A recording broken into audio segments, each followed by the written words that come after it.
Bursting with energy and adrenaline, Jesse Blaze Snider is a deadly, consistent songwriting machine. His established catalog of powerful words and catchy melodies is licensed regularly for film and television, and his productions have won multiple awards.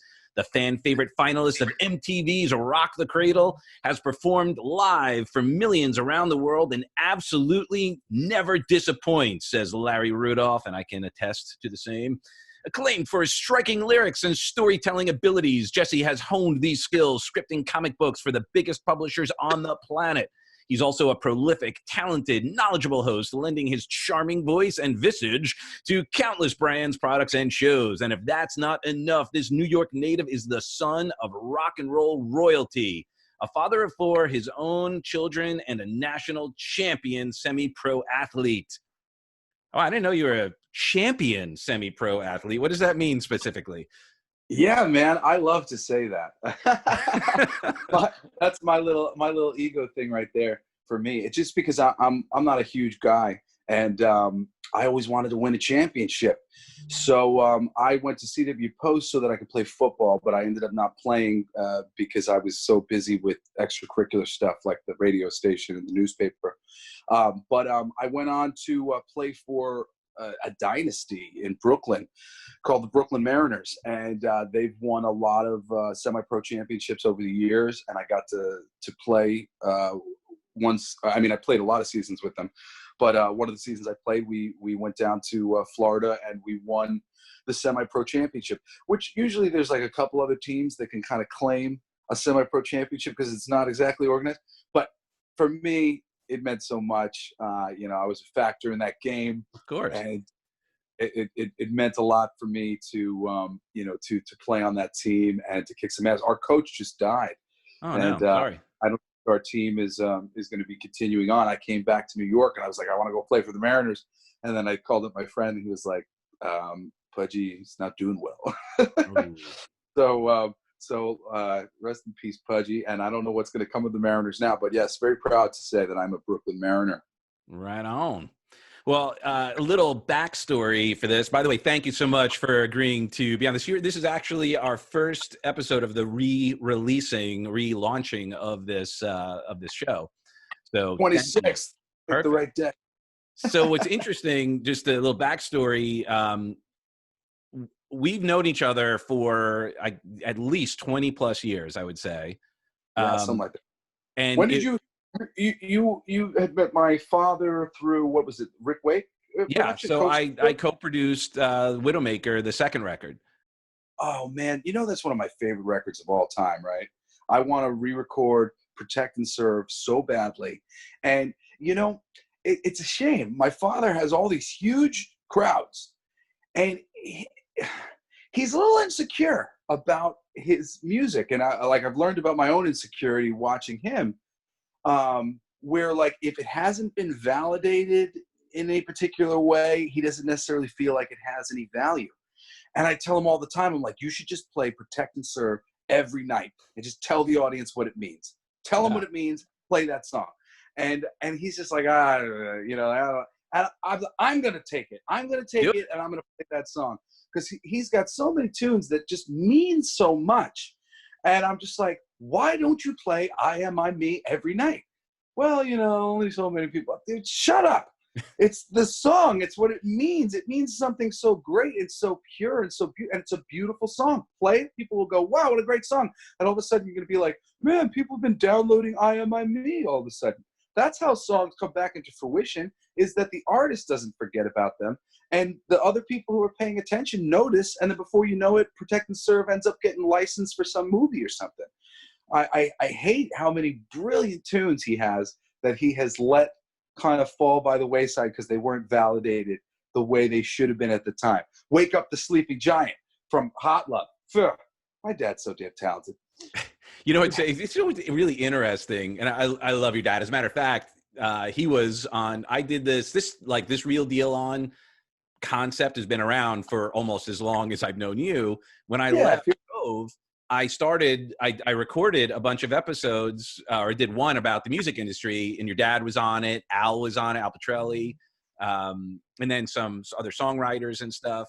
But what's interesting, For those watching, if you've never checked out Widowmaker, the first album is a little bit more old school, like, I don't know, Twisted Sister-esque, but with much heavier guitars and stuff. But the second album is one of the coolest 90s metal records that came out during that time. I mean, it stacks up against anything released at that time. It is so good. and I'd like to take a little credit for that. Yes, no, and Doug had a part of it.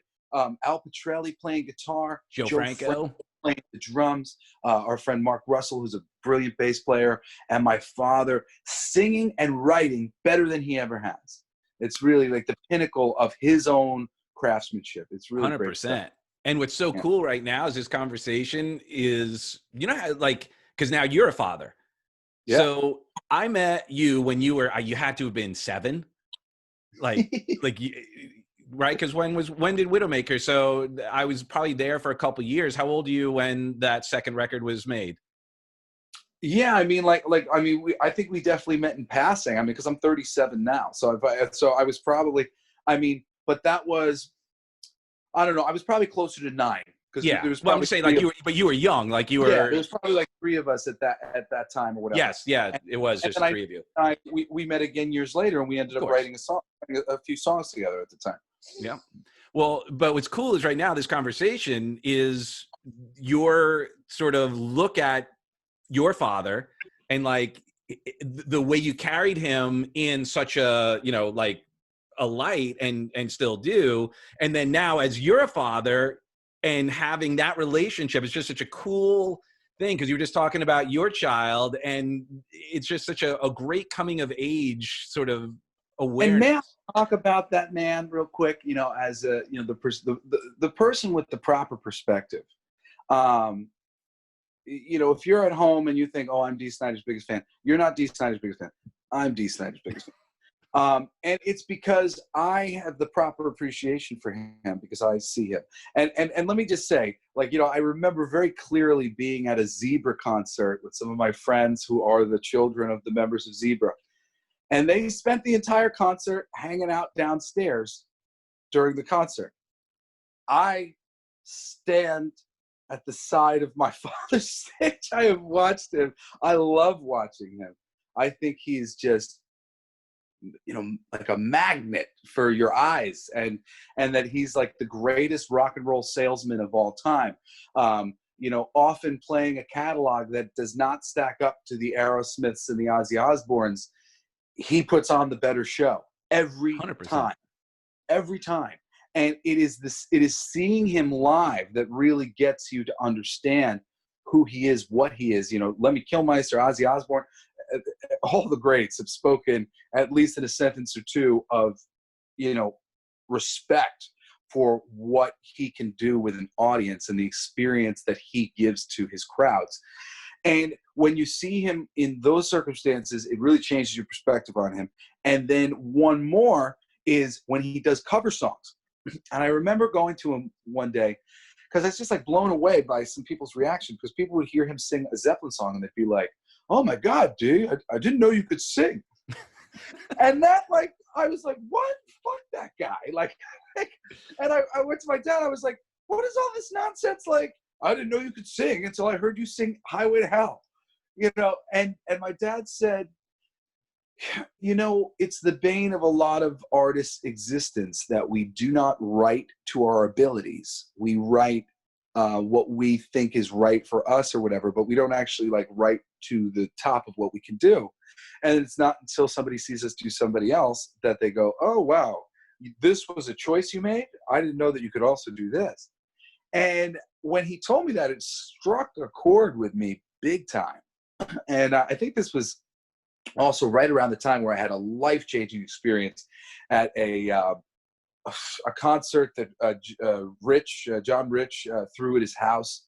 You know, my father was one of like 24 people who got up that night and performed. I think I had been asked if I wanted to. And I was just kind of like, you know, I didn't know anybody there. I was like, yeah, you know, sorry, I'm visiting. It was the most humbling experience of my life, watching just person after person, and each person just was spectacular in their own way. This country guy who wrote this song, and he sang another story song that was a classic song apparently that I'd never heard, and then another one that he wrote. And what beautiful story he told! It just moved the hell out of me. And then there was this girl who got up, this blonde, skinny little thing, and she sang like I'd never heard anybody sing in my life. I mean, like I couldn't even describe it. The things she was doing with her voice was incredible. And then this guy Sinister, he got up with this dude Cowboy Troy, who's a rapping cowboy, and they did this like medley, all to I think it was what's that? Very Superstitious. To Very Superstitious, they did Ball with the Ball, Ice Ice Baby, Can't Touch This, Fight for Your Right to Party, like every freaking major cool hip hop song, and like put it together like nothing. Every single person went on this stage and blew me away in a different aspect, you know, of them. And I left that and the conversation of my dad about like not writing to your abilities. And I just went, I am going to steal everything that was great about every single performer that I saw on this stage tonight, and I am going to be so much better for it. Like it went from being like I'm not good enough to being like I'm gonna learn how to be as good as every single one of these and be better than all of them, and then the next person will have to learn from me. Because like, you know, and that's the thing. I really think this stage of the game, if you want to keep doing this independently, and I do, I don't like the system, and I don't trust the system. And every time I came near it, they tried to homogenize me and dumb me down, get me to be more singular in my approach to things. And it's what's going on the radio. You know, everybody's like, why don't we have good music? Well, we don't have good music because the people with the passion are being harvested too early, being given no power in the situation, and then being dictated to and being turned to, you know, the best example that I have right now is if you see I Kissed a Girl, Katy Perry. If you see her on the on the America's Got Talent show, I just find that her personality that I've now gotten to know a little bit, and the personality of her music have no connection whatsoever. None. And that's a big problem. That's why we don't have great music, because we don't have the passions of the people coming through. It's so easy to find a Justin Bieber when he's 13 and 14. And you put in a 13, 14-year-old in a room with a bunch of older people who've been writing songs their whole lives. Who are they going to turn to? So now who's writing the song? Is it Justin Bieber, who had a passion to do this? Or is it the asshole who's been writing for everybody else, who's being flipped around and, you know, shared by all the same? It's a homogenization of craft. Well, and technology, by creating, you know, digitizing everything and tuning everything, it's taken away some of the other interesting facets of voices, and the whole device of that is oftentimes being used to our demise. You can't tell anymore. And it's so funny, like so many of the artists that I see breaking through, they're my age, and they're breaking through singing songs about the experiences that I'm having, trying to feed your family and do what you love. You know, a band like Fun or Macklemore, you know, they just wouldn't go away. And at a certain point, their talent was able to break through, and they were able to get a certain amount of control over this system. But the system wants to control you. It doesn't want you to control it. And I've just kind of always known this intuitively, and have largely stayed away from it, and have tried to figure out ways to make music from the other side of things so that I can make money. Like I've been placing music with ESPN for a long time now, and different different companies wherever I get the opportunity, so that I can make money doing music that way, and I don't need a record label. But I've really just kind of come to understand it's really their way or the highway in terms of getting any sort of audience. Because I've never been a corporate man, every little bit of promotion that you've ever seen with me has just kind of come and gone. You know, I did a big show, they promoted it, that was it, and then I was underground again. I was a part of this thing, it came and gone, and then I was underground again. And it's my nature. It's who I want to be. I don't want to be controlled, and I have things that I want to say. I chose music as a form of communication, not as a way to make myself look handsome. And that was actually a hard thing with me when I was younger, because my mom was great at playing the game of like dressing the person up right to help them succeed. And her and I had kind of a quiet intellectual battle that she didn't really know about, really, because I couldn't articulate it to her at the time. But it went a little something like, Mom, I think that this superficial aspect to art is ruining it. And it's changing how people are perceiving the messages.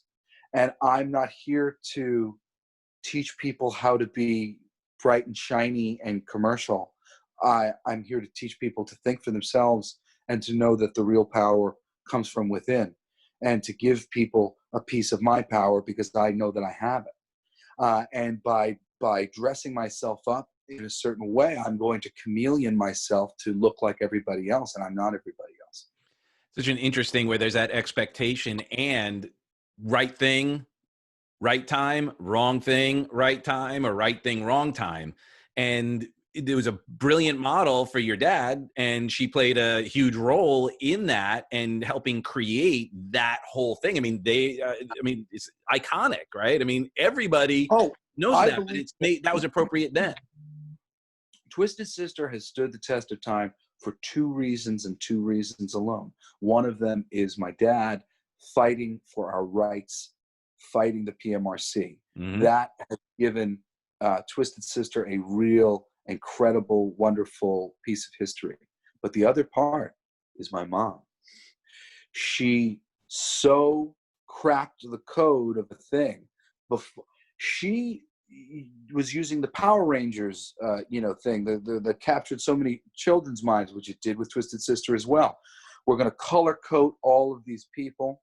So we're going to empower them through color, and we're going to empower them by giving them their own individualization, but it's all within the same team. This has allowed Twisted Sister to be the go-to picture used to describe the 80s in an instance. And that has kept Twisted Sister pictured everywhere. I should say there's a third thing too, which is really the anthemic, unifying nature of We're Not Gonna Take It and I Want to Rock. I wish that there were a few more of those that would break through into the stadiums, like You Can't Stop Rock and Roll and Wake Up the Sleeping Giant, because Twisted Sister had a lot more great hits. Twisted Sister, really got their asses beat by the music industry in so many ways. And if they had been handled different, if they had been able to handle themselves different, nobody would think of them as one-hit wonders, which tends to be how they're brought up these days. But I would say also, I make my clients watch We Are Twisted Effing Sister, because that is one of the most brilliant examples of pushing through no matter what, creating belief. Yeah. When you have all the odds stacked against you, the gift that is, and by the way, obviously we know where you came from. You and your family have such strong fundamentals and foundations because of your parents. The fact that they are still so tight and still so together, and it's brilliant.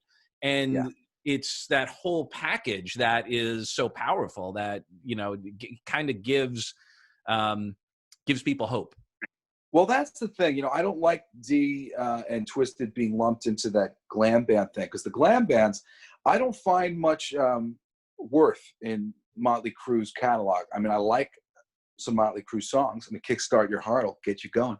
But for me, ideologically, as craft, I feel that music is a tool, and you can use it for good, or you can use it for nothing, or you can use it for bad. And Dee was a freedom fighter, and still is to this day. Everything that he said was about reminding you of what he knew, that the power came from within him, and he had the right to choose his own destiny. And that is, the most important thing. I mean, and they deserve so much more credit than they're due. And This Is Twisted Fucking Sister, it just really shows that in terms of what they were about was real stuff. It wasn't drugs and sex and alcohol. these were people who just were determined to do something and did it. It's very much like that great I Am Dolomite movie that they made. What a great inspiring story where you see the dude, he can't get support, and he literally just goes, well, I'll do it myself. And then success. And like every time he doesn't have to, well, I'll do it myself. And Twisted Sister was the same way, like, well, we'll do it ourselves. We'll freaking rent out that amphitheater and promote the show ourselves. And they did it over and over again until they succeeded. But I want to go back to what you said about, the time with my mom and stuff, because I actually had the exact same experience. It was different for me, but similar. When I did Rock the Cradle, I was like, well, this is the moment. I was like, Mom, you can help me really, really do this up. I'm gonna, if I got to do cover songs, like, I want to do them right. Let's make this a thing. And if anybody who watched me on Rock the Cradle every week, I think I had a pretty fucking good performance, and it was mixed with a beautiful visualization to go along with it. Whether it was something that came from my heart or it was something that was meant to complement the song, my mom helped me just like knock that shit out of the park.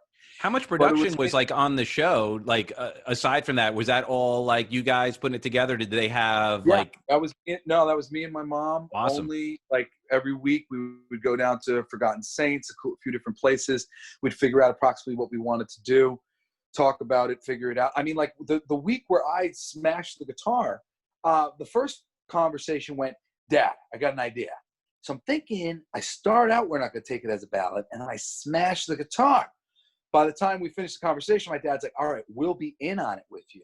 We'll go to the producers. We'll tell them we don't know, and we'll film it, and so like the audience won't know what's going on. So we were playing the system like as producers, trying to make sure that what I did every week was interesting. Awesome. Which is why we thought we were going to be able to beat the system and win, but we should have known better. I was never meant to win. They didn't want me to win. But it doesn't matter. It's like a wrestling like thing. Like, we already know who's going to win. Yeah, exactly. I mean, all you had to do is watch the show and you could see who the producers had chosen to win. Yeah. And when I said, hey, could Jesse do a charity thing this week? And they went, no, Crosby's doing a charity thing already. All right. So I can't do a charity thing? Right. Like, this is the games that are being played. See, charitable person, asshole rocker. And of course, my parents were calling them out on live television, calling the producers out for how they were depicting me on the show. It was very funny. I'm sure that didn't endear me to the producers either. So anyway, when this all ended, I had a lot of opportunities. And I had a moral victory party because I came in second place. And I was at the Whiskey A Go-Go. I had Liberty spikes in my head. Liberty spikes is like when you like look like a porcupine. Shirtless, in leather pants and chains, with my band Baptized by Fire. And we kicked ass and brought the house down. And it was great. It was a great night. However, the business-minded amongst the people, they had just seen me playing this superficial game, the game that I had said to my mom I was resisting playing. And when they saw me as I was, not as I was on the show, because I wasn't allowed to play original songs on the show, which was really messed up. I was trying to do it forever. We were supposed to be allowed to play original songs on the last episode, and last minute, they made it that only the winner would be allowed. And I believe that was David Goffin attempting, he was the head producer, he was attempting to break me. He was hoping that when I lost the show, having not been able to play my own music, that he was going to be able to prove that I was the asshole rocker that he was trying to paint me as the whole show. And he never succeeded. I took a breath, I shook my competitor's hand, and I went off to my dressing room, and me and 30 people who came to see me from all across the country sat in silence for 10 or 15 minutes before my brother Cody literally went, holy shit, guys, we've been completely silent for the past 15 minutes. And that was the greatest compliment. Like, for me, that was my victory dance. Every person who knew me and cared about me and watched what I did thought I deserved to win, and they were dumbfounded that I had lost. And that was the greatest compliment I'd ever received. Just everybody who cared was as hurt by my losses I was. And that actually made it easy for me to be like, all right, I don't have to be hurt by this. It's just some stupid bullshit. And that is so huge. I mean, that is the key to like succeeding in any area, is when like you can't change the fact that the show ended the way it did. It didn't. And when it ended that way, the sales pitch for me was like, oh, Jesse could be a young Bon Jovi. And I like Bon Jovi, but I don't like love songs, man. Like, I mean, the occasional love song, if you really got something good to say, it's wonderful. But, you know, there are people who just make their careers on just talking about a lady over and over again. And I've never been that guy. You know, there are so many things that we need to speak about on this planet. And, you know, I think love is pretty well covered by everybody else. So I'm just going to talk about some other shit until we start making some progress. And, you know, hopefully through this, I mean, the time, so we can, you know, talk temporally where we are right now. You and I are, for lack of a better word, sort of stuck at home in quarantine because of COVID and all of this. So interesting. I wonder what kind of new energies musically will come out. Like, you know, we had in Vietnam, you know, the 60s had all this, you know, songs with messaging against something, and for something, right? So the underground movement needs underground music. Yeah. And what's going to be really interesting is finding ways to navigate it, because like you shared, you know, you got the machine at work. Like, I feel like we're in the Matrix right now, like, not to go down we are in the friggin' Matrix. It is a, you know, the it man's game. If you're in, you're in. And if you're not going to be supported. It's so funny because when people finally listen to my music, they tend to go, why haven't I ever heard of you before? and I love that compliment, because, like, as far as I'm concerned, that is the question. If you hear the quality of what I'm doing, why have I not been backed up and supported? It is a very worthwhile question. And the reality is just the system.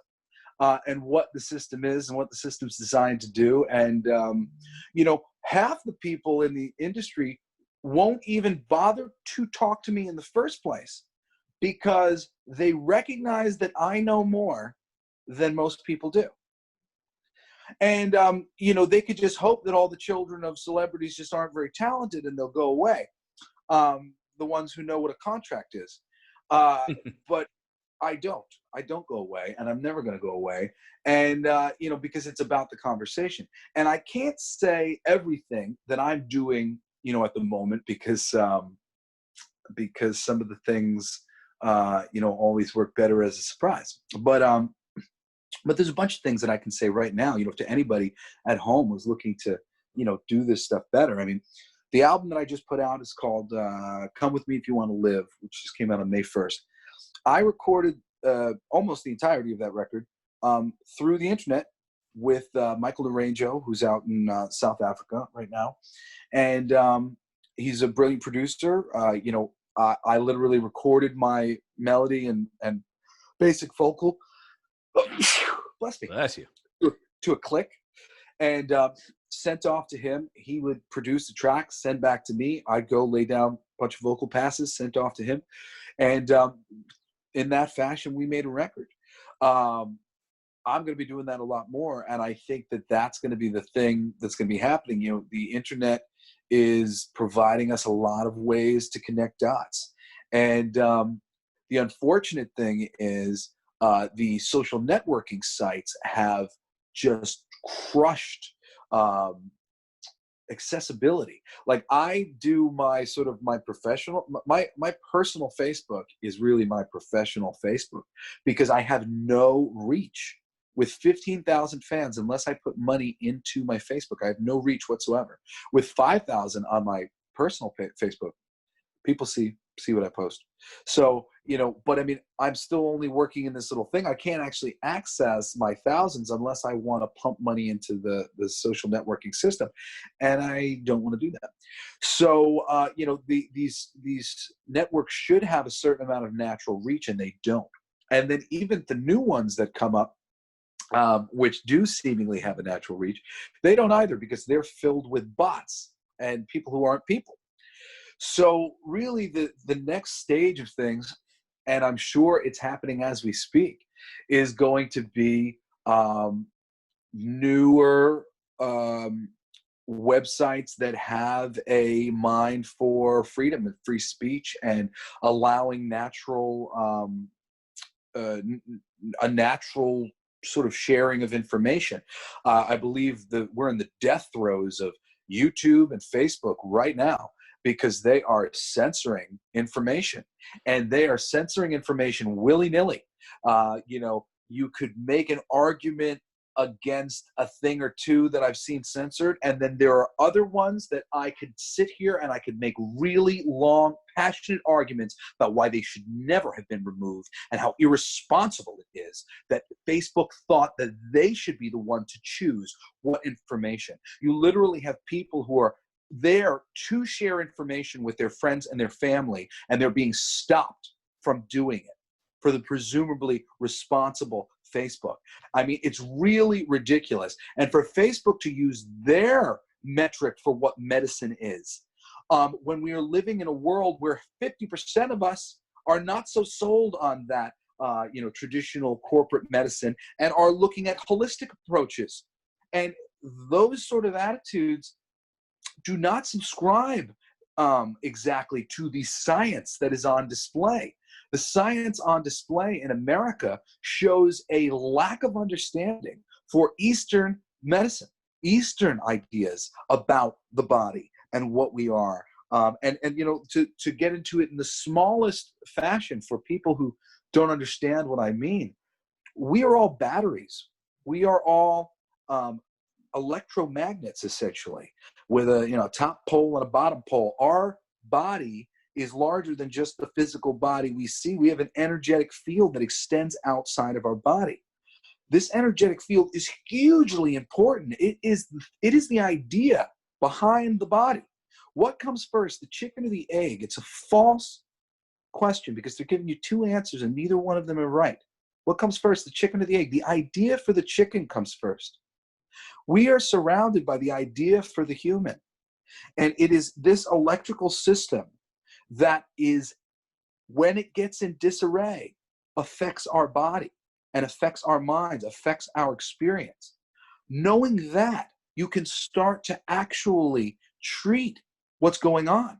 The American medical system is treating the symptoms of the dysfunction within your system. And they're not even treating the symptoms so much as they're covering the symptoms up. Well, Do you know I what? think in many cases, they're actually exasperating the symptoms and making it That even too worse. sometimes. And, now look, there are some there's a saying, the road to hell is paved with good intentions. So I believe there are some very well-meaning doctors and people They're who all, are using faulty information and a faulty yeah, belief structure as the filter, and then that is propagated through Facebook, YouTube, all the and censorship. the nefarious bit here is, and let me, I'll use an example. My father has a friend of his who's into tattoos. He's a very rich, powerful guy. So this guy decided that he was going to buy the tattoo schools, and he was going to buy the tattoo gun manufacturers, and he was going to buy the tattoo magazines. And now he could control the entire world of tattooing, because one man was controlling intellectually what was going on with all of them. Now, we have a real problem in the medical industry, because people who have no interest in our health, people who recognize the great money that there is to be made in the health industry, and that's as far as you have to go with thinking of them as nefarious. I happen to think that it might even be worse than that. But the people who have a lot of money to be made own the schools that are teaching the Mhm. doctors. They own the companies that are writing the textbooks. They are the people deciding what is being taught. And if they don't want the doctors of today and tomorrow to know anything about nutrition, they're not going to know anything about nutrition. And that is the case. Most doctors spend maybe a half a semester or a semester at most studying nutrition, if at all. And this Totally. is a And problem. We all the old wives' tales, we don't listen to them because there's so many. There's so many because there's different women all over the planet who have been in different areas where certain things weren't available. So when you go and look for a thing that helps you with this, you're going to find a lot, because the old wives are all over the place and they've been finding things that had a little bit of that, a little bit of that. well, You and like using can the try. example, the COVID as an example, is I'm in Florida where it's sunny all the time. Yeah, It's pretty warm out all the time. So people can go outside. We have, the states like this seemingly have a lower incidence of it because we have a different environment. So there's going to be, just like you said, different treatments for different areas just simply because of the ecosystem that it occurs in. Like we, Florida doesn't have yeah, a snow clearing budget because it doesn't snow here. exactly. We are one planet and one consciousness, but we are all living very different experiences. And we cannot just one size fits all. One size doesn't fit all. It doesn't. So, and it's unfortunate what has happened to the medical community, but unfortunately, our doctors do not know what we're talking about. And some of them do. The wise ones, they end up going into different specialities. And there are, it's like, I like to talk about the police. People who become police officers, not all of them are scumbags. However, the ones who really care about the thing, they tend to go beyond being a police officer. They did this for a reason and they want to help, so they keep moving up through the ranks. However, the ones who just did it because they just wanted to be a cop, because they like the idea of being a cop, they just stop right there. And Well, not and if the all of them. motivation is, oh, I only have to do it for 20 years and then I get my pension and then I don't have to Yeah, work anymore, is a very different mindset. and not all of those people are motivated in a progressive way of thinking. They're just doing the thing that they're doing, and some of them aren't necessarily the right people for the job. And similarly to the medical field, the people who are just doing the mainline thing, that's because they felt all right with the mainline thing. And unfortunately, there's a lot more to learn. And there's another important thing that I want to say, because it took me a moment of, I'm a big reader. I read a lot, and it took me a moment before it kind of dawned on me what a big gap that we put between ourselves and these people. Like, oh, he's a doctor. Oh, he's a lawyer. Yes, I understand that they know something about something that we don't understand, but they're just a human being, just like you. Well, that's, And we talked about that language. Like they yeah, aren't doctors or lawyers. They are humans that practice medicine or practice law. yeah, and the idea goes both ways. It's is so easy sometimes to make ourselves feel small, and then to go, oh, the big doctor, he knows the thing. And meanwhile, you can go get 3 different opinions and get 3 completely different opinions. I mean, it just constantly happens. I mean, people who like to get opinions, that's a real sure way to take you off the mainstream medical practice, because you'll just see such a range of opinions. Well, Um, actually, I mean, there's- yeah, as you bring that up, such an interesting, because I brought that up when people have chosen sides on this COVID thing. And I've always taken the position of, well, why aren't we having this conversation like we would if I was told I had cancer?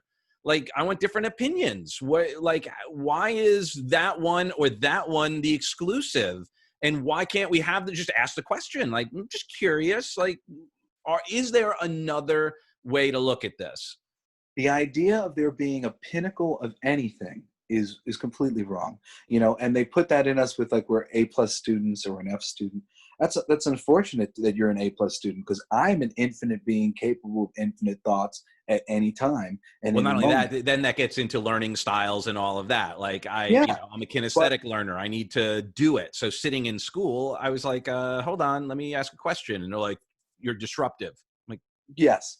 And if there are infinite ways to live, then there are infinite ways to learn. There are infinite ways to do any given thing. mm-hmm. So how should I handle COVID-19? I don't know. It's up to you. But if we were having more of a conversation about this, people would know some more possibilities and some ways that they could approach handling this thing. Sorry, I got a phone call that came in. If we were having that conversation, like you were saying, then there would be options on the table and everybody could choose the ice cream that they liked. What's happening here is chocolate is best.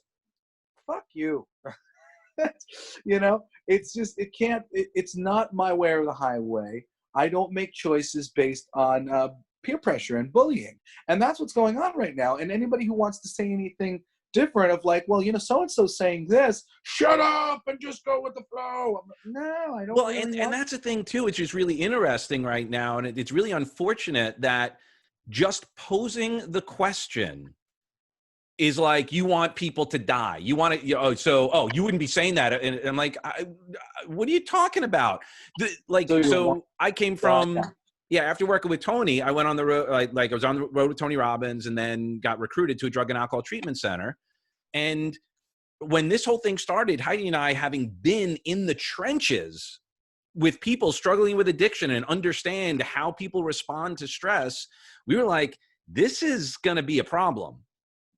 So this is an addict's nightmare or dream, depending on what stage they're in. The isolation, the stress, now the people, so relapses are skyrocketing, suicides are skyrocketing. And when someone says, excuse me, there are more suicides in the last 3 weeks than there were COVID deaths. People locked in homes and abusive relationships. Like, people are so myopic in the way that they're looking at this situation. And while you're saving the elderly, you're letting people in their prime fall apart. And I would agree with that. And I'm not disagreeing. Is that in New York, they put all the people in the nursing homes? Exactly. Well, then that's the thing too. They're the ones best suited to be, staying at home. Most of them were already staying at home. Why do they brought it in? They used that place to instead of using the hospitals in New York that were put there, they put them in the nursing homes. And then it's like, oh, that may not have been the best idea. Yeah, because you wouldn't let anyone go, excuse me, you think that's a good idea? F you want people to die. Like, no, actually, we're just having a conversation.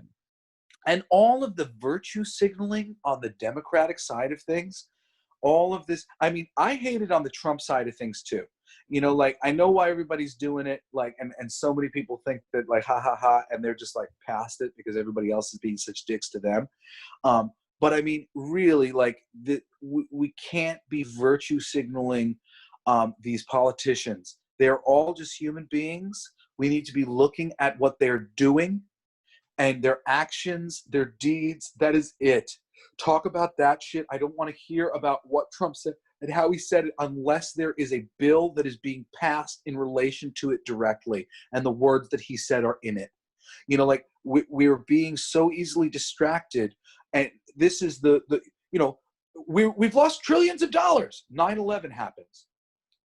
We never talk about that again. This is the way that really important things happen right under our nose, and we don't even know about it. Well, and those things have been passed. Yeah, they're passing stuff while we're all fighting and arguing. And they're, again, I'm not picking sides politically. This should not be a political conversation. But what's happening is that the people who benefit from it being a political conversation are keeping it so that they can then use it to manipulate the system. And it's crazy. I think I said this the other day on one of my Facebook Lives, but if nobody heard me, it's really important. We have to realize that the universe is not vexing us on purpose. That there is no plot to piss you off. Racism, though it seems like it has an iron in the fire, you don't necessarily. It's just an idea, and we don't have to battle that idea as if it's clear and present and in front of us. And if we do, eventually we will have to battle that idea, because we are energetic beings. We are attracting different energies. If we want to save the world the best way, we stand in firm opposition to the things while never being affected directly by them, by knowing that the person in front of me is a hurt person, And the only reason why they have any ability to hurt me is because they've been hurt in this way. And their hurt is not me. I didn't hurt them. And it has nothing to do with me. We have to be able to get to a place of neutral intelligence so that we can have these tough conversations and let them progress and not fall into a puddle of, oh no, do you know what might happen if all of a sudden the crazy people in this world thought that like things were bad? They might go crazy. And if things are bad and nobody knows about it, what's the result then?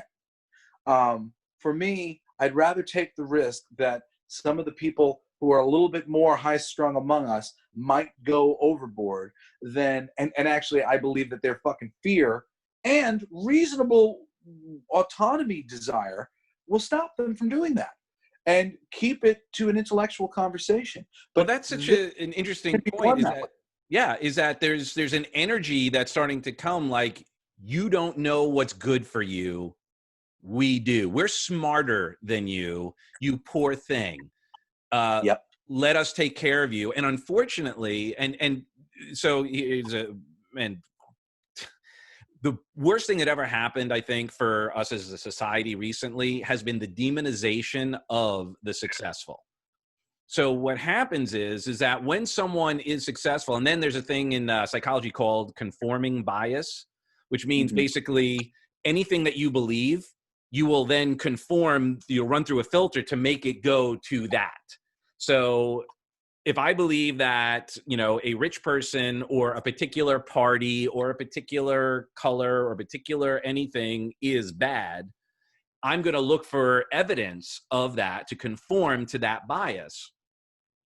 And then put the thing in that box, which is my safety box, which Right. makes me not look at the thing. Oh, you're a communist, you know. And it's so funny, you know, like what communism means to a 17-year-old in this country, and what communism means to a 60-year-old who's looked at the historical, lived in it. The way this has been rolled out has, you know, and essentially you go, sounds like a good idea, but it's always being used by people who are terrible. You know, the reality is that we are living in a system that has a lot of cliques within it. And it's very obvious to see, and these cliques are a little bit more complex than the cliques you find in high school. And the people on the outside of this clique system seeing that, it's very easy for them to demonize them all. I run into that all the time. I'm not a part of this system at all. You know, like, I mean, I've been struggling pretty good for the past, you know, bunch of years because I've just been dealing with real life stuff. You know, me and my high school sweetheart have been getting a divorce and, you know, 2 rents and like all this stuff. I'm not turning to dad for money. And, you know, I never expected that. And, you know, I'm not part of this system where I'm constantly being rewarded. I'm an independent contractor who does a lot of different things. And, it's up to me to take care of myself. But to be perceived as one of the lucky ones in the system, people will automatically kind of go, "Oop, not you." It's funny. I reached out to like an underground news person a couple of weeks ago who I just liked their stuff, and honestly, I wanted to tell the person that they should add a little bit of spirituality to what they're talking about, because what they're talking about is so heavy that, like, you know, it's basically giving all the power away to the few people who may be controlling various things in crappy ways, when really the power is within us. We are creating our own realities individually every single day. It appears like we're in this forced collective of things that are happening to all of us at once, but it's not really the case.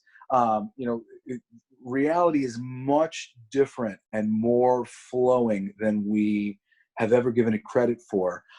And we have molded ourselves into a collective thing of stories we've been telling ourselves, the paths we've been wanting to go. But because of the nature of consciousness, literally anything that you view as good could be viewed as bad by somebody else. And if it's viewed as bad by them, then it will hurt them. If it's viewed as good by you, it will make you healthy and it'll make you good. The stories, the placebo effect is running rampant on all of our minds all the time, across the board. So it's really like you always got to, if it doesn't serve you to demonize the medical system because the medical system is helping you and you're doing great, well then great, continue, do great.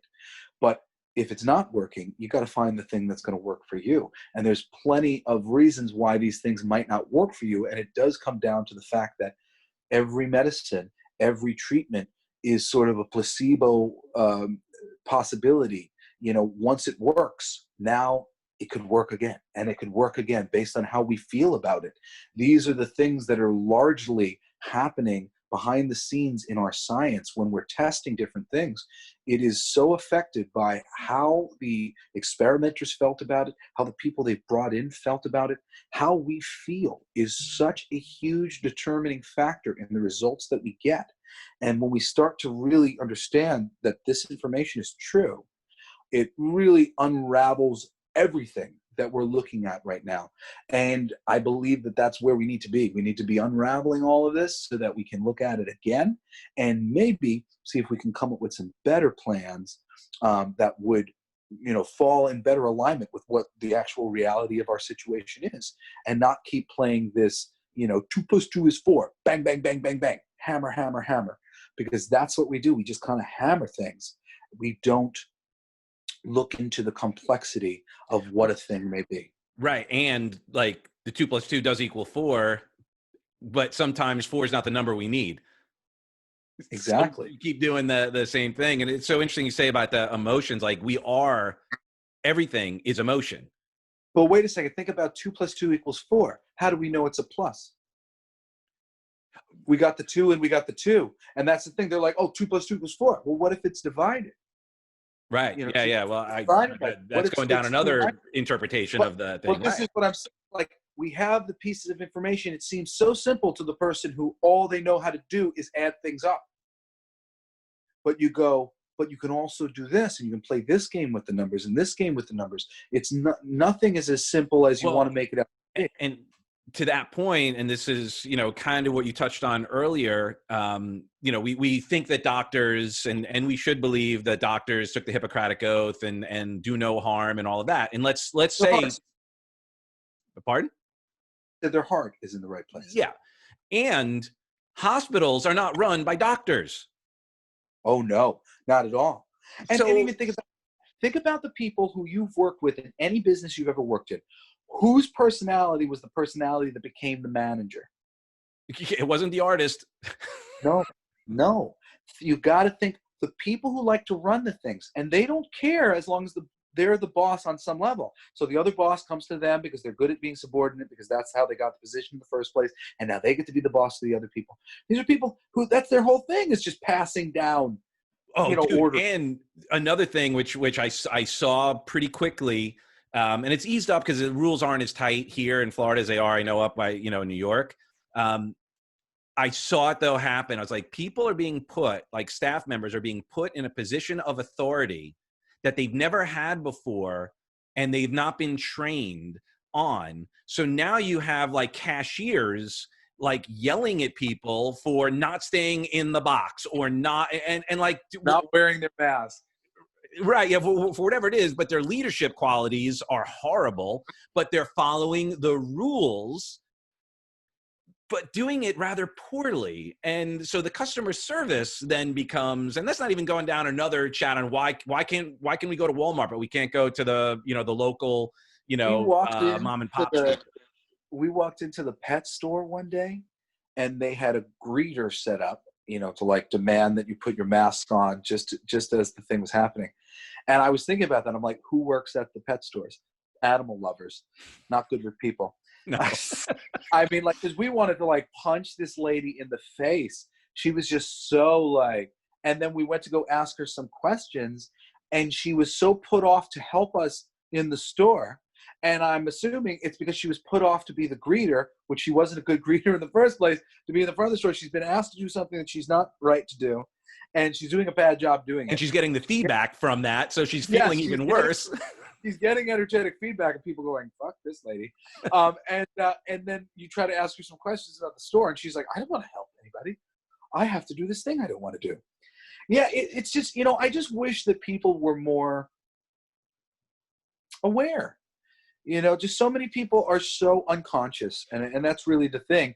And it's the time of being unconscious is over. We all have to start to evaluate a little bit better what's going on, what we're doing. Here's the thing, too, that I agree is that have you ever been in an argument with somebody and you forgot what you were arguing about, but all you knew is that you were right? Right? Now people are double downing on whatever their position is because they don't want to go, oh my gosh, this was a gigantic F up.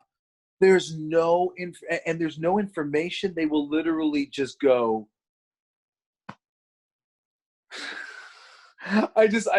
It's just like the automatic, what they call cognitive dissonance. But it's funny though. It's emotional dissonance though too. That too. But everybody's doing it on both sides. Like they're each calling each other cognitively dissonant. And it's funny because they're all kind of being cognitively dissonant in both ways, because the real hardcore Trump supporters, they basically don't feel like it's their job to have any conversations with anybody else. And people are trying to get into nuanced conversation with them that's like, say, like the Democratic standpoint. And I think the Republicans could be making ground, having a reasonable conversation, but they don't. And similarly, the Democratic people, when faced with real cutting information that says, not everything is what you see, they don't have that conversation either. They marginalize it to Trump supporters. And, it's like Trump has been demonized as an idiot, but many of the centrists are right there with what the pocket outliers are saying about real, the possibility of real subterfuge, the likes of which we cannot begin to understand. And to everybody who's trying to have that middle conversation of, well, no, we should better know this, they're getting lumped into the Trump thing. Right. And I'm like, dude, I posted a dissertation about how I really did not approve of that man's overriding principles before he was elected. I'm like, I don't have to fucking virtue signal that I'm not a Trump supporter every single time something happens. I am a Trump supporter in that he's our president, and I hope that he is able to do whatever is the right things to do. I know that whoever's president support, we want him to do well. Yeah, I want it to go well. I want things to go well. Other than that, he's just a guy like any other. I supported Barry up into the point where he was fucking invading 7 countries, up into the point where he allowed a huge investigation that was going on in freaking Iran or Iraq to divert it to the Trump-Russia investigation, which has been shown to be freaking frivolous and nothing. We had real people under the gun. We had intelligence agencies saying, you are setting us back years and years with real intelligence on real bad guys, and you are letting them go right now. You're setting a signal to the terrorist community that the United States is soft, and we're not going to freaking get these guys and stop them. And that was happened in the name of stupid, smearing Trump. And they would have gotten away with it if freaking Trump hadn't been put into office. This stuff cannot be going on. If they have the ability to do that, they have the ability to do other things that they should not be doing. And this is treason. I want to see a few people get executed for treason, so that this stuff does not happen. We are not in a democracy. We live in a republic. And it has to be honored. It's just absurdity, the way they are playing us.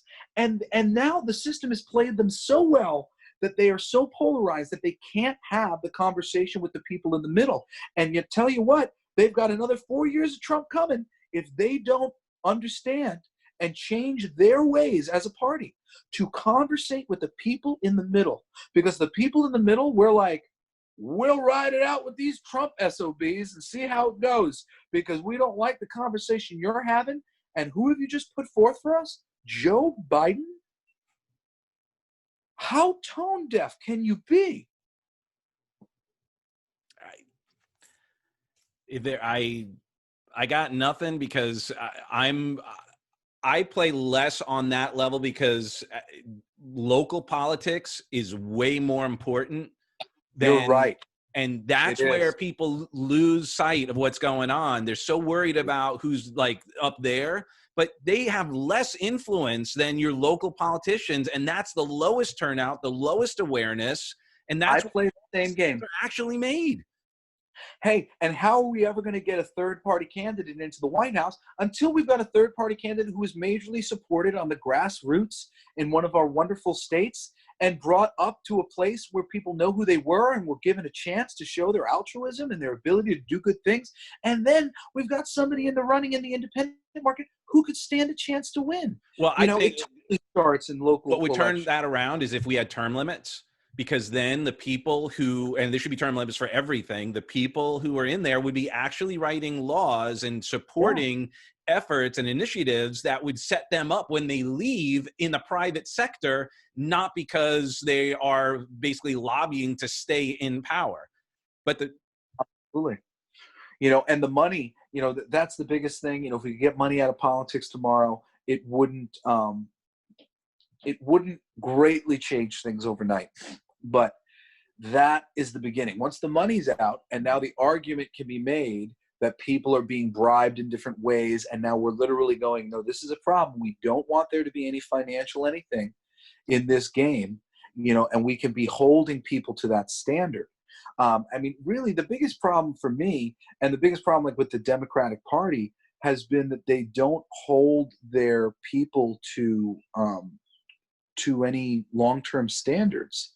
And I mean, the Republican Party is guilty of doing this too sometimes, but they tend to be a little bit better at like biting their politicians when they are misbehaving. But like, we will let people get away with things over and over and over again, and the Democratic Party just like goes, nah, no big deal. Well, growing up, so I like you, I grew up, I was a Democrat probably because I also in the music industry, I entertainment, lean everybody Democrat is. most of my life. Yeah, and there's no judgment. I'm a common sensitive now. I'm Me a too. registered independent. I can't do primaries. I do my best to go, okay, what makes sense to me? But the, that conversation of like choosing sides is like, I mean, growing up, I always thought conservatives were a bunch of, like idiots because the Democrats were all cool. And I'm like, this isn't about being cool. Like, what makes sense? And sometimes as parents, sometimes we're not going to be the cool parent. Sometimes we're going to be like, sorry, you can't do whatever. I'm not letting you do whatever because it's just, like our daughter wants to watch Chucky, like Child's Play, the movie. Like, she's 5. Like, no, it's just not appropriate. Right. My 8-year-old is obsessed with horror. I showed him one of the Chuckies. At what age? He's 8. No, at 8, not at 5. Yeah, at 8. Yeah, so 8 is his fair age, I guess. But point being is that there's going to be times when there is a natural inclination to be less cool because that's what you believe in. The blue collar, the middle class blue collar business owner has been what I came to identify pretty clearly as your typical Republican. Like even like a good friend of mine, Sean O'Malley, who runs the Food Paradise. I do Food Paradise for Travel Channel, and he's running his own business, and the minor fluctuations in how the Democrats go about trying to pay for so many of their things, they don't take money from the tippy top. They end up just kind of taking money from the center and really, really hurting the smaller businesses.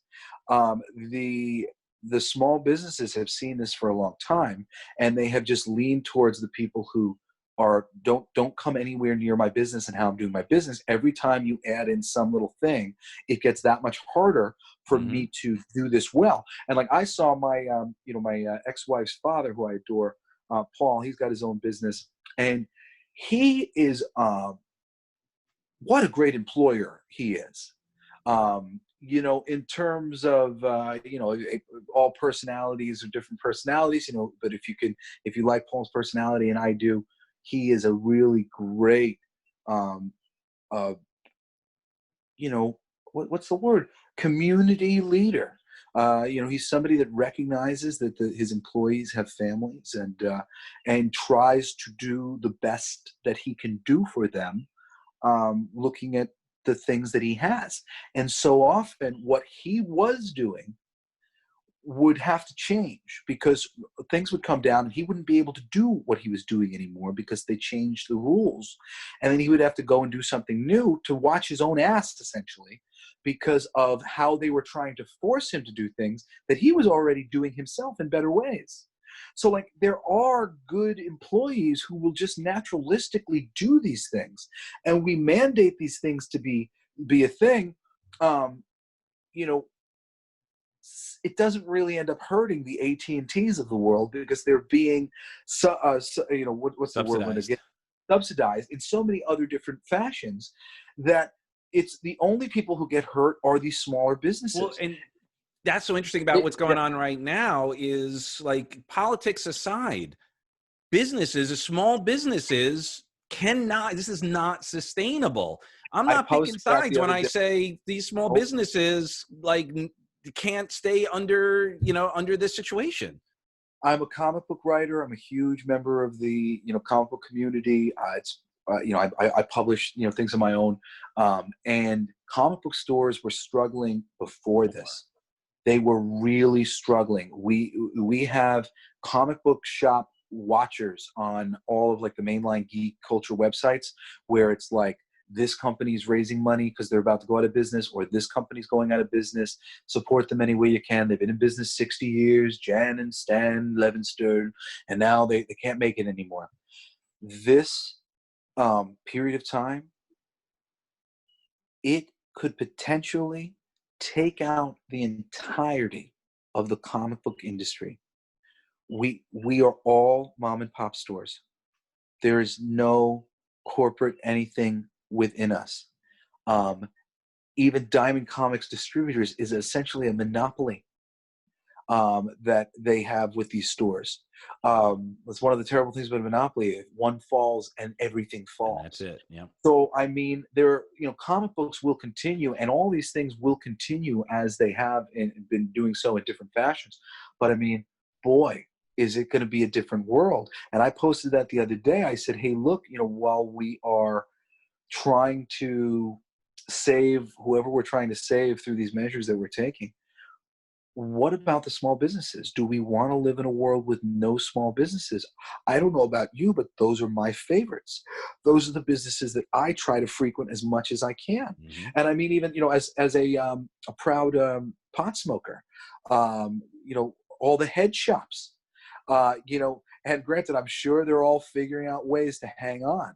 And I'm sure everybody is right now figuring out ways to hang on. And I do believe that we are smarter than this, and that we will survive, and we'll figure it out no matter what nonsensical mandates may be put upon us. But it is a real thing. And the fact that people are not more concerned with that, like, oh, no, it's as long as Target survives, we're cool. Like, I mean, I like Target as much as the next guy, but I see the tyranny. Well, 70% of the businesses in America are small, or were small businesses.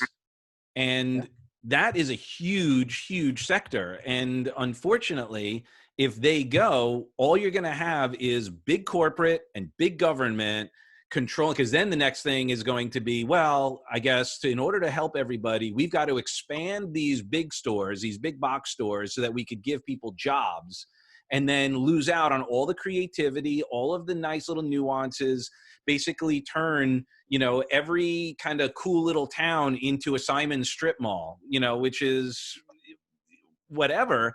Like, I have no issue with those things, but it's that balance, right? How do we keep that balance of, that curiosity, that adventure, the thinking outside the box, and really the space to be able to do so, and to be able to challenge the status quo and go, okay, here's a situation, but we need to be equipped with the tools to be able to recreate or reinvent.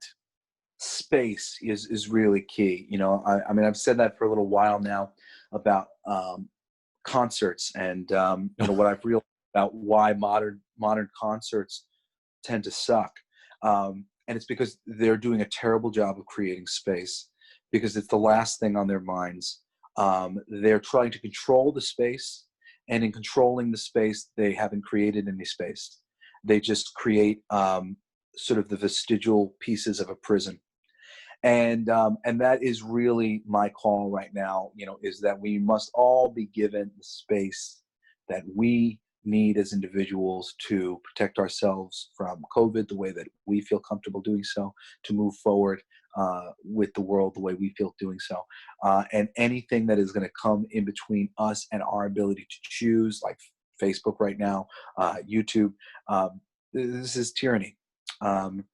If we want to go crazy and come up with all sorts of nonsense about lizard people or whatever other things that anybody wants to think of, that the earth is flat, it is our prerogative. Yeah. I'm sorry. And just because people disagree doesn't make them bad people. It's okay to have a differing opinion. And by the way, I haven't spoken to any flat earthers, but I'd love to just hear their philosophy about it and why they think it's so. I'm just curious. Well, hey, I've gone down that path. And the thing that I'll tell you is, it's the same thing with every conspiracy theory. There's just a lot of interesting kind of facts that when you look at them, you go, well, that's interesting. What does that mean? And I don't necessarily think that it means the earth is flat. It could. It doesn't. There's a lot of things that suggest that the earth isn't flat, but there are some very interesting pieces of information that you can go look at and you go, this is interesting. And for me, it's always been, I just want better answers to every question like that. Hey, these flat earthers have found a couple pieces of information that I find very intriguing. Can you give me a proper explanation for this? And not call them crazy. Be like, yeah, interesting, cool, okay, that you believe that, and if that serves you, awesome. It's not hurting me. And that's where the argument with the whole thing, well, if you don't wear a mask or if you don't do this, you're affecting me. But even that information is conflicting. So there's not even enough empirical data to show anything is the case. It's really, really, that conversation is so murky, and that is why they are succeeding at quieting the conversation, because it is such a complex subject to really, when you really start to look at the COVID thing and really what is going on, what they have found, what they haven't found, what they're testing for, which isn't exactly COVID. It's susceptibility to COVID. There's a whole bunch of weird pieces of information. And then I don't know if you've seen the contact tracers, that whole thing. They're starting to hire. Oh yeah. I didn't watch anything deep into it, but I saw a friend posting about that. They're hiring them now. Oh yeah. And that is a little nerve-wracking, where you go, well, wait a minute, based on what information? And I posted, the Ventura, the governor of Ventura or whatever, Mayor of Ventura, said something along the lines of, we'll be able to come take you out of your house, kind of thing. Because if you don't have enough bathrooms. That's been said a whole bunch of times, but I've not seen any evidence of it. But here's been posted to me a bunch of times. Like, people have shared that with me. I've seen no evidence of it so far. I actually, every time I see it, I post on my thing. Like in Oklahoma, I saw a post about that, and then I posted, everybody who lives in Oklahoma, let me know if anything like this is going on. Right. It hasn't started yet. Yeah. So I guess the only thing is, again, this isn't a conspiracy theory, but toll booths were supposed to be temporary. There's certain things you go, well, okay, I get it. I understand your intentions, but what are we buying into? Huh? Isn't it income tax was supposed to be temporary as well? Yeah. They put it on for World War II, and then they never took it away. And it's literally written into the law that it was supposed to be taken away. And there have been people who have been trying to sue the government, saying you never took this away and you were supposed to. But since the IRS is a private company, conversation over. Yeah. So it's and by the way, also look, I don't want to politicize that conversation, but like Roe v. Wade, what is the energy behind the justices and all of that? They're fearful that something will be overturned. Ergo, we have to stop prematurely something that could maybe happen, right? Yeah. So, look, I'm okay with someone having that viewpoint. I'm not arguing that. I'm just saying, if you have that argument, why can't we also have that argument? What you're doing right now, the evidence of the pathway is something that, at least a question, where's the out? Where's the... And that's that hyper liberalized thing where you're like, no, no, no. And I'm like, I know enough Republicans at this point who I know are, hey, look, I believe in somebody's right to choose, but can we make it more reasonable? And I mean, when the other side is coming to a reasonable standpoint and calling for reason, for you to stand there and go, nope, because I know what you might do with my reason.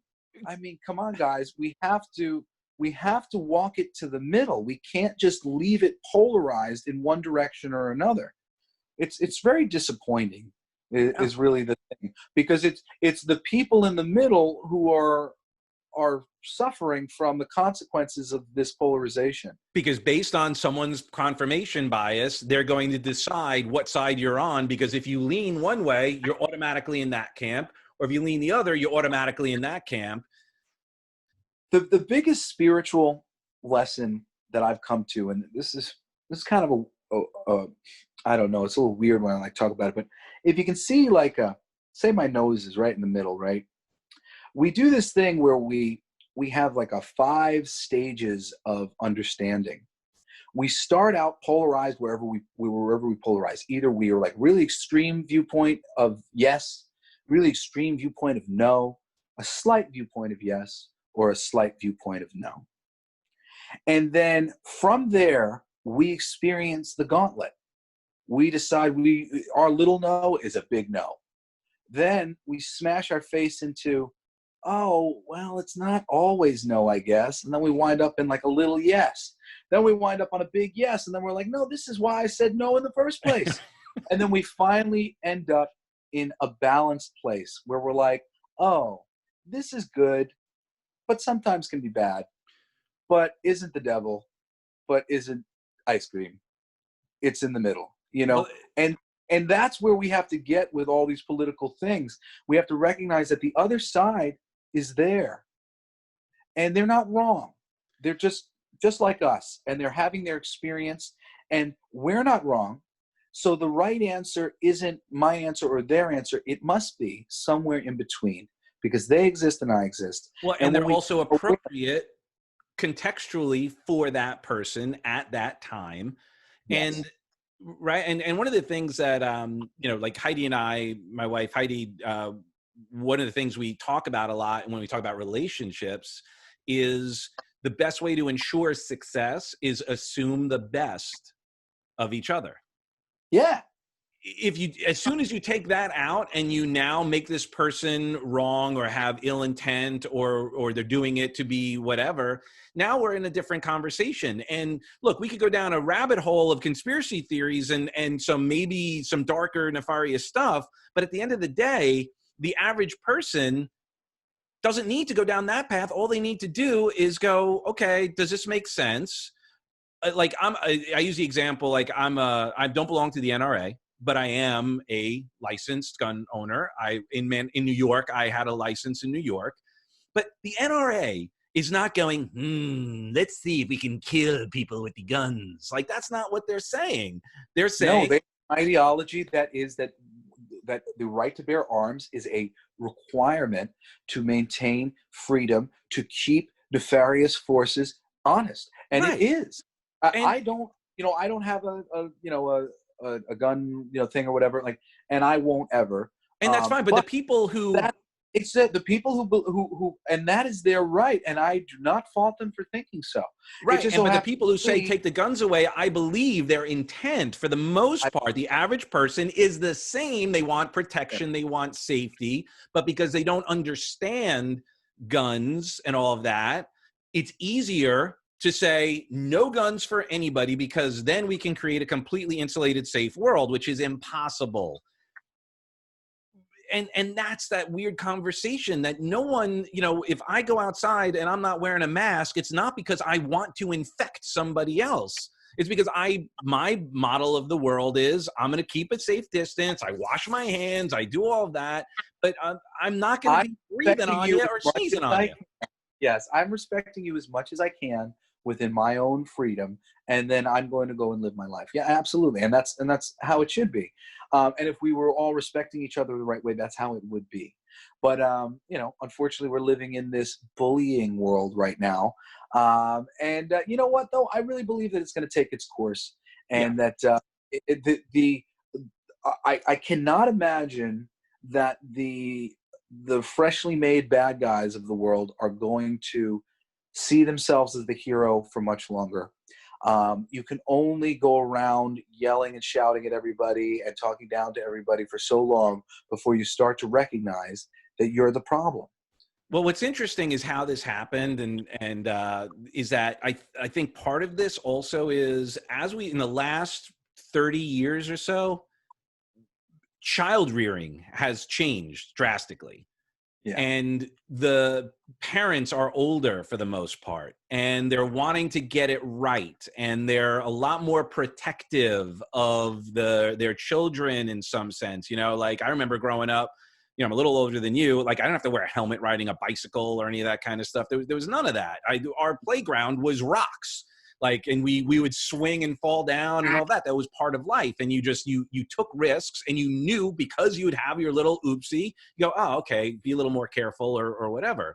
But now we've been so conditioned to an expectation of, like, I've got to protect you from everything and anything that could possibly do you harm based on my model of the world. Because you could watch all the porn you want, you just can't, like, you know, go It's outside and the ride a biggest bicycle without a helmet. it's the biggest mistake that we make, and this really goes to the level of consciousness and what I've learned working with spiritual plants, spiritual medicine, like Mother Ayahuasca and whatnot. We could throw our infant into a pool and the baby would swim. It is our fear that they might drown Mm-hmm. that they pick up on and makes them drown. We are reincarnated beings, and we have our muscle memory from past lives with us. And all it takes is a little reminder. For those of you who have children, you can see this in your children. One day you'll say something or do something that's a little different in how you've handled things in the past, and you will watch your child react to it Mm-hmm. like it's a pre-arranged deal, how they were going to react to it, uniquely affected by what you just did, what you just said. And you realize, oh shit, I never want to do this to them again. Or you realize, oh wow, they really respond to this. Look at that, how cool. Because it is something that is natural within them. I had to teach myself to parent my kids before I left the house with them on the bikes, because otherwise I was going to be calling into question and attracting the possibility of them being hit by cars and whatever else the whole time I was with them by just trying to be a good parent. Yep. But I was recognizing that that was wrong.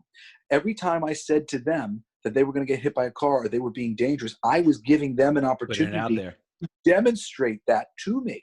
I was telling them that I didn't trust them. I don't trust you. You're going to injure yourself. And that is the sure way to make your child injure themselves. And I can say this as a child. I was hit by a car when I was 11. My first thought was, my mom is going to be so mad at me. My thought would never have been, my mom is going to be so mad at me, if I had not had my mother obviously put into Tell my you. mind the notion that I was going to get hit by a car. So you know where my brain was about being hit by a car. It was possible.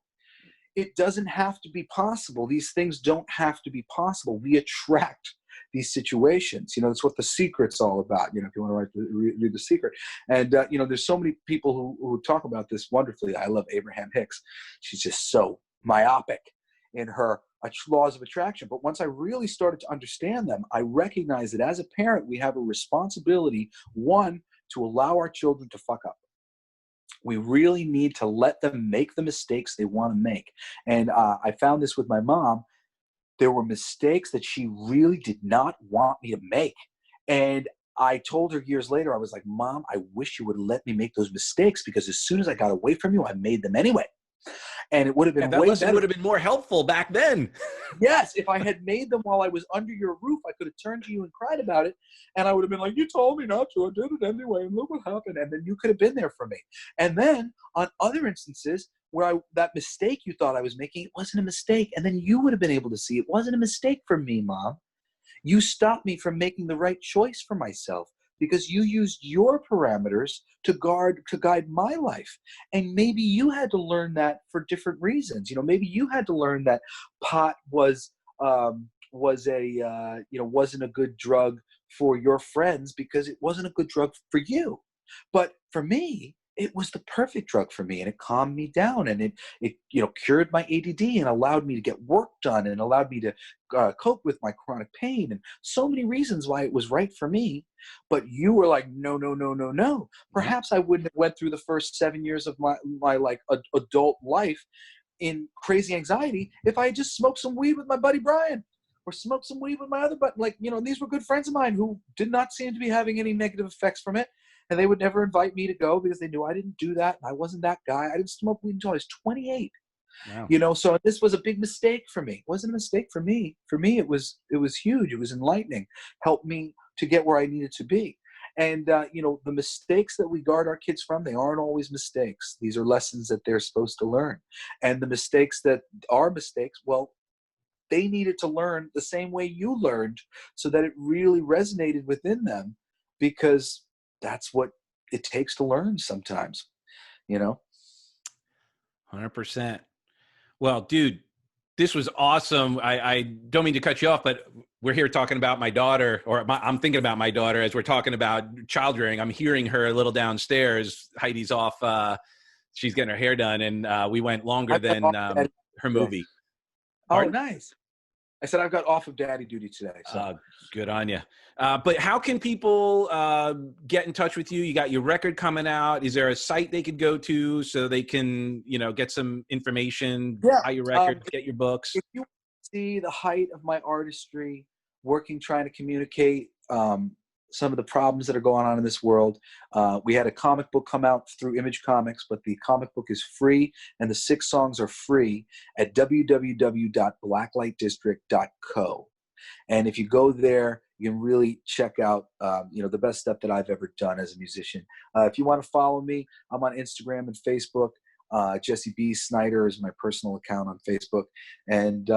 And really, just type in Jesse Blaze to anywhere you listen to music. I have 6 albums that are now available. My latest album is called Come With Me If You Want to Live. It's really just about my kind of spiritual journey over the last 8 years.